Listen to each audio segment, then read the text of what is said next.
Hi guys, it's me, Mikais Ganap, 22 years old, 4 years CKD patient. Tara, samahan niyo pala ako ngayong araw ng Biyernes, kaya dialysis ko na naman. Tusok na naman tayo for today's episode. Lumabas pala ako nito ng bahay at tamang antay lang pala tayo ng masasakyan dito sa may labasan. Walang masyadong sasakyan ng dumadaan, medyo maaga pa kasi nito ng mga oras. At makalipas din pala ng mga ilang minutong pag-aantay ay nakasakay na pala ako dito.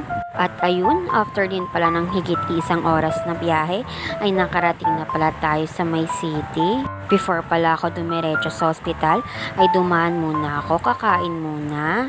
At after ko palang kumain ay lumabas na pala tayo dito para mag-antay ulit ng masasakyan. Ng mga araw na to ay masama talaga yung pakiramdam ko. Ang gusto ko lang talaga ngayong gawin ay mag-dialysis na ako. Medyo iba kasing pakiramdam ko ngayon. Siguro mataas na naman yung kreya ko. Ilang beses ako ngayong araw, suka ako ng suka. Siguro mga 3 beses akong sumuka. Isa din yung symptoms pag mataas yung creatinine mo, yung dumi sa dugo mo. Kaya kailangan ko na talagang mag-dialysis kasi kailangan kong linisan yung dugo ko. At ayun, makalipas din pala ng mga ilang oras ay nag-start na pala ako dito. Nung mga araw na to ay sobrang lantang gulay talaga ako. Kasama na yung pagod ko kahapon. Parang nilipot ko kasing buong KCC kaya siguro ngayong araw pagod na pagod ako.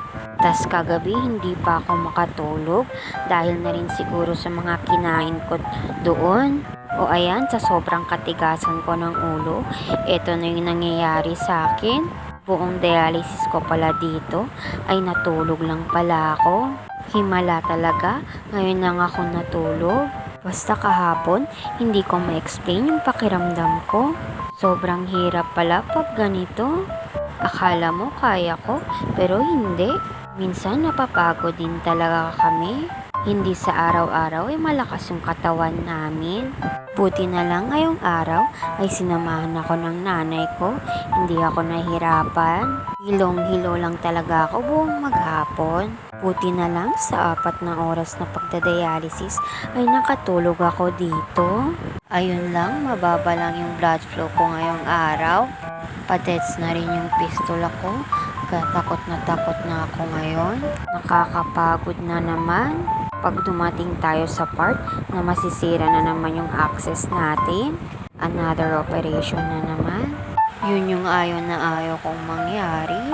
At ayun, natapos na pala yung dialysis natin dito. Kaya umuwi na tayo. Pwede na naman tayong kumain ng bawal. Ay, charot.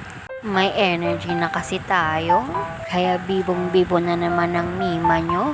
Hanggang dito na lang. Bukas ulit. Salamat!